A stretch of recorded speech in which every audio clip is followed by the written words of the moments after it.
We'd become unlikely friends over the years. At the time, I hadn't known he was Nate's grandfather. To me, he was just Arthur, the man who complained about his stubborn, blockhead grandson. "Claire, dear," Arthur said, waving a hand in front of my face. "You're miles away today. You just walked right into a scholar's mate."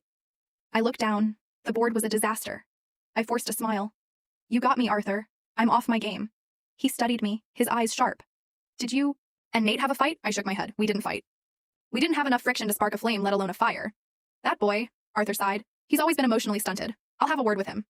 The idea of Nate being stunted was almost funny. In high school, he was the definition of soulful.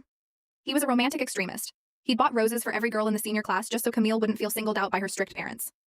He'd braved a suspension to light up the sky with her name. I'd seen the roses. I'd seen the fireworks. I was just the girl in the background, benefiting from the fallout of his love for someone else.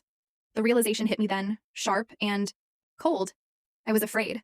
I have spent my life waiting for the 50% off stickers at the grocery store, waiting for the last bus in the rain, waiting in the foster system for a family that never came.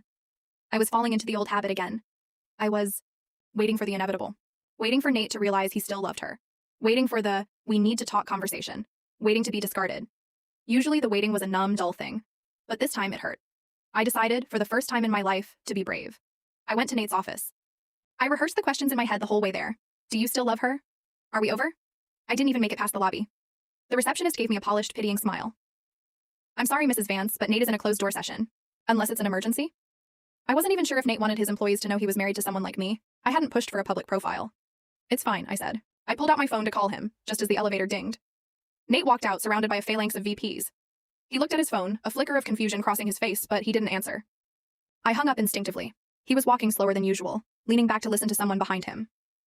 As they cleared the corner, I saw her, Camille. She looked exactly the same, the kind of timeless beauty that didn't need filters. She was walking beside him, her hand occasionally brushing his arm. "Is that the same ringtone?" she asked, her voice carrying across the lobby.